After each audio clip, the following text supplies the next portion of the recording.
with my share. Won't resent, won't despair, old and bent, I won't care.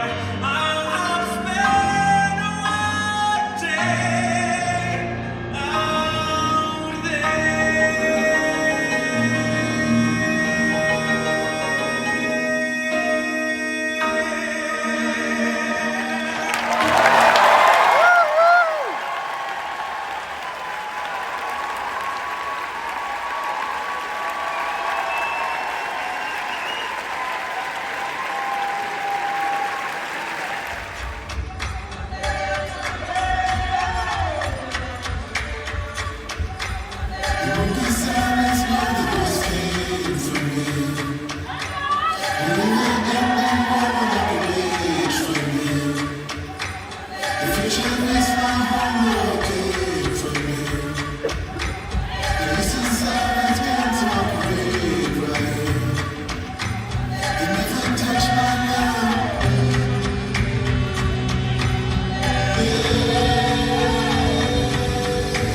in which the arts exist.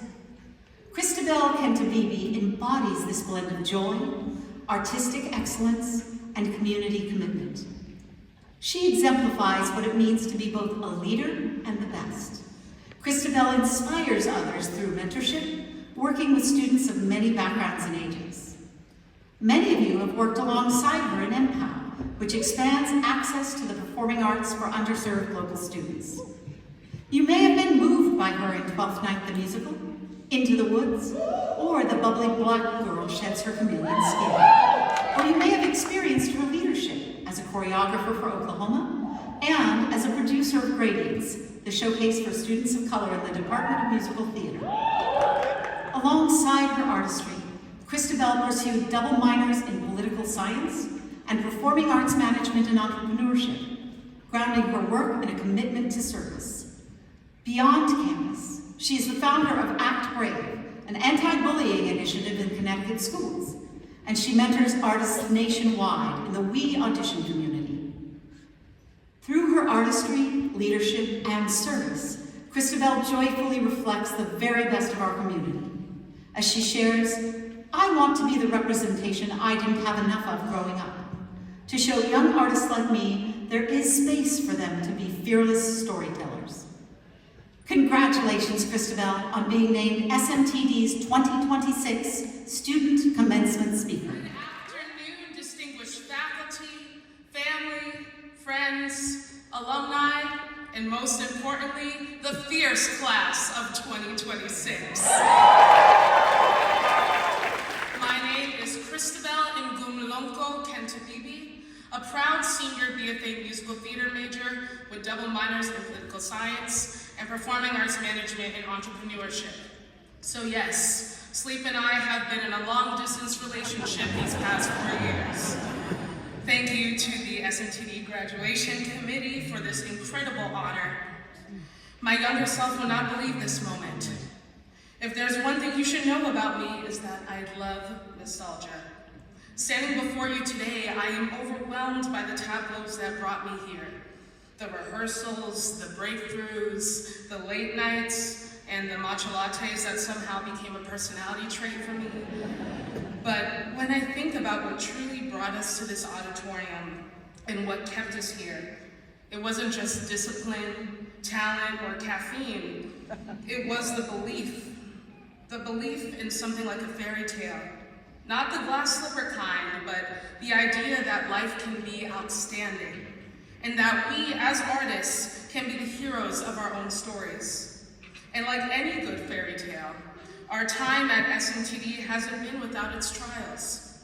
We faced rejection, comparison, uncomfortable growth, and 8 a.m. classes that felt like their own villain origin story. However, in the midst of all this, there's something I learned here, specifically in senior acting, with Professor Vincent Cardinal, that might be helpful to all of us. He introduced us to a philosophy from American actress Stella Adler, that imagination is the driving force behind powerful storytelling, and that we must dare to imagine beyond our current reality to create something extraordinary. To guide us, he gave us Adler's 7 essential questions for building a character. Who are you? Where are you? What do you want? How do you go about getting it? How do you react when you do or don't get what you want? Who are you talking to? And how do you want to make that person feel? While these questions are rooted in acting, they apply just as deeply to our lives as artists. So let's start with question 1. Who are you? Yes, a question that holds the same amount of ambiguity as tell me about yourself. Both phrases have the undenying capability to strike fear in every first date and job interview known to man. Although I don't know everyone in this room, I do know that we have a diverse group of composers, dramaturgs, set designers, sound engineers, costume designers, dancers, actors, vocalists, producers, and so much more. Speaking in I statements, I am a proud first-generation African-American artist. I know I'm not the only first-generation artist in this room, so I want to uplift all the first-generation graduates here this afternoon.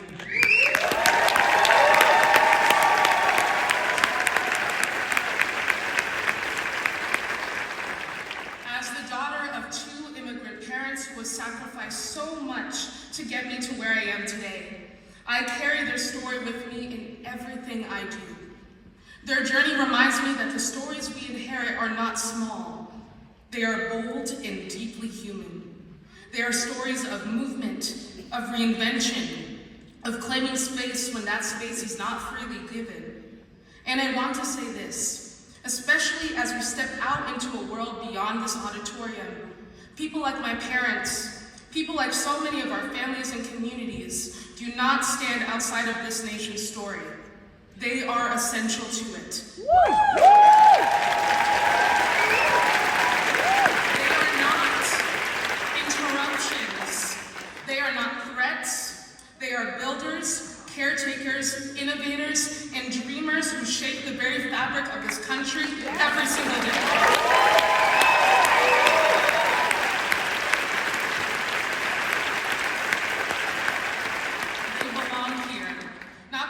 Something to prove, but because they have already given so much.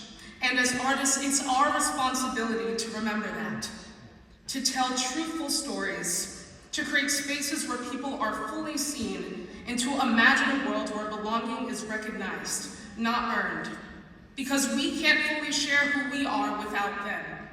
So thank you to all the parents and families who made this moment possible.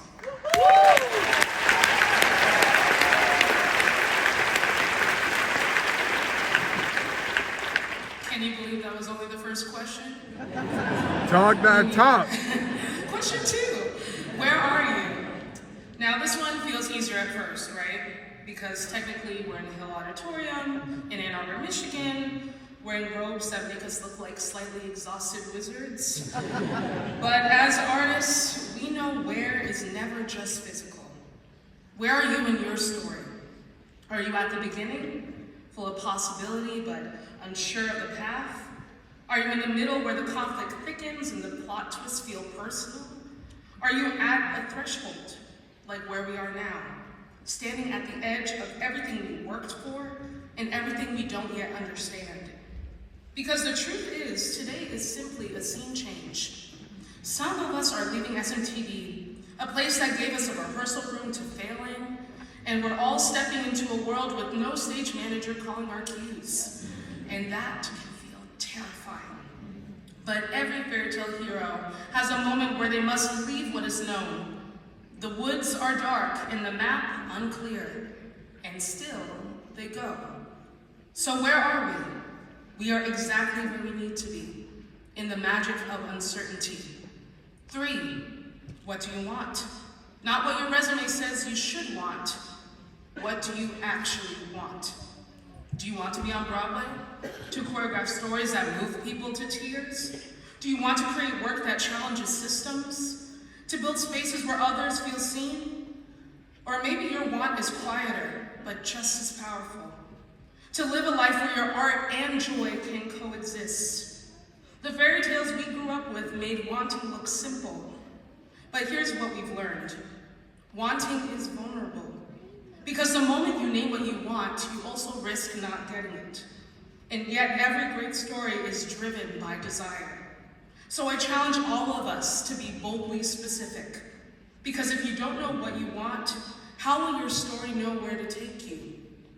4, how do you go about getting it? This is where the montage would usually start. Cue the training sequence, the auditions, the callbacks, the thank you so much, we'll be in touch emails that never actually follow up. If SMTV has taught us anything, it's that getting what you want is really glamorous. It looks like discipline, but it also looks like collaboration. Because none of us got here alone. We learned how to listen and adapt. In fairy tales, the hero always has help, like a fairy godmother or a talking animal sidekick. In our story, that help looks like the people sitting next to you. Let us not forget that we have a great family of alumni who are making change with their artistry in the real world. So how do we go about getting what we want? As we work, we continue to lean against each other. Question 5, what happens if you do or don't get what you want? This might be the scariest question of all because we've been taught to measure success in very specific ways. Whether that means producing a record or composing a symphony, and yes, they are all worth celebrating. But what happens when it doesn't go that way? Are you still the hero of your story? The answer is yes. Because fairy tales were never about everything going perfectly. They were about transformation, encouraging you to reimagine.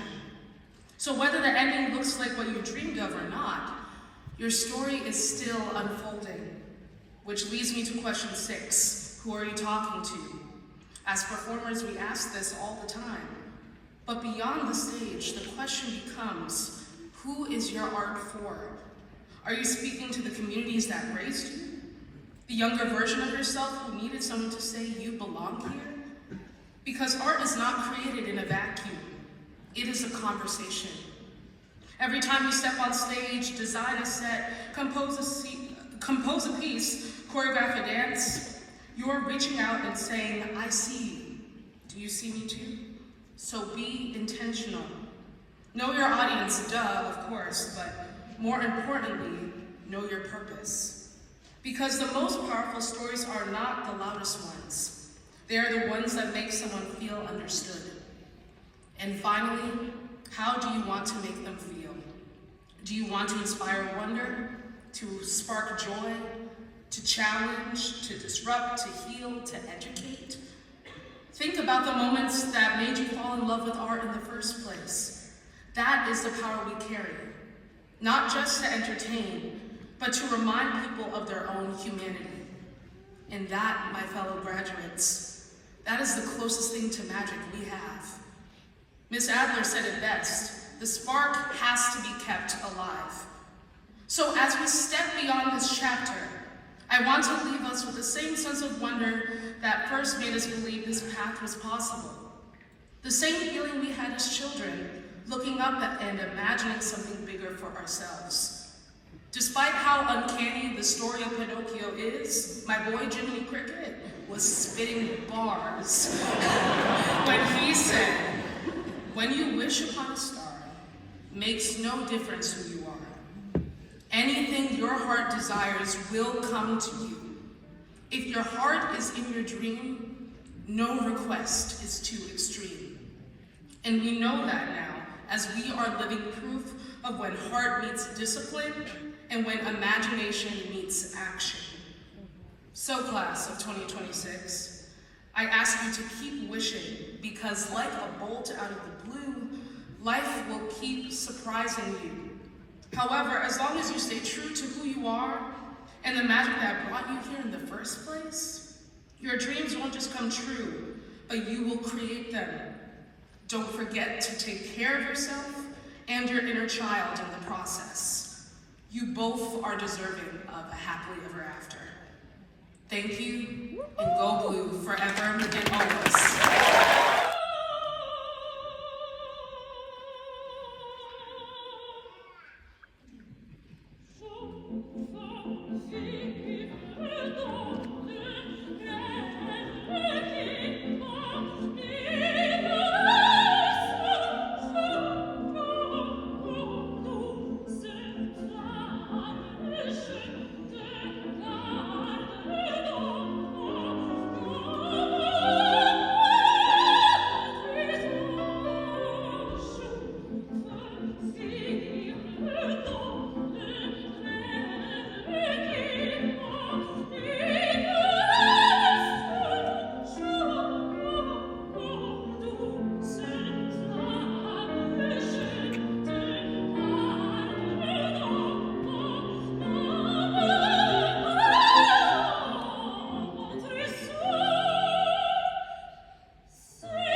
art is never enough. It never does enough. Thank you. Over here, good crowd, but you gotta work a little bit up there. All right, I know how to act, okay. This will be a hit. We will be remembered for two things: our communist art and our fascist politics. Oh my God. That was the playwright, that was not me. Oh my God.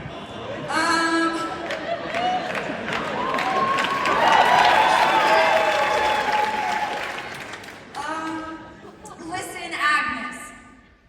Listen, Agnes. I am a painter. Okay, that stamps. Anyway.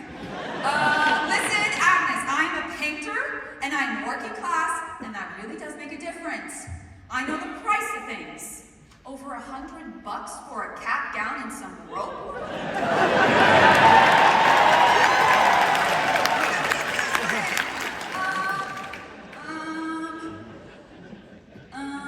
I know the price of things, and I know how to give things up. I know how to give things up.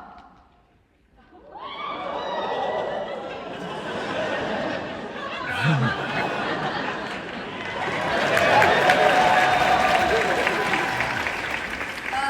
working class. There is a big difference in the price of things. I know how to give things up. I know what it is to struggle. These tough little lessons that I don't think you people ever learned. Pick any era in history, Agnes. Pick any era in history, Agnes. What was really beautiful about that era? The way the rich lived? No. The way the middle class lived? No. The way the poor lived? No. The dreams of the left have always been beautiful. Oh my God, this playground. I hold tight and I do my work.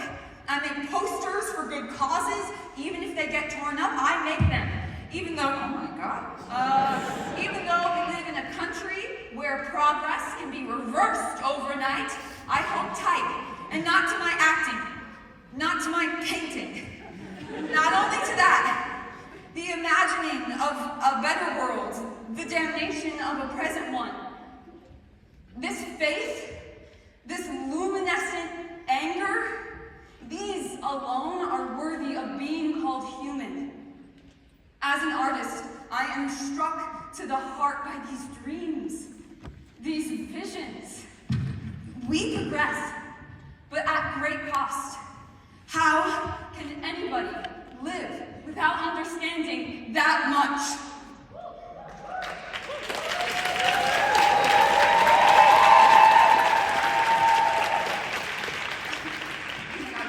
Where did my cousin go? So sorry. Well, yeah.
Yeah, Christabel!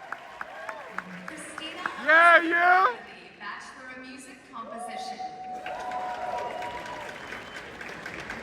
Elijah Rivers Hall, Bachelor of Music Composition, Bachelor of Music Performance Percussion.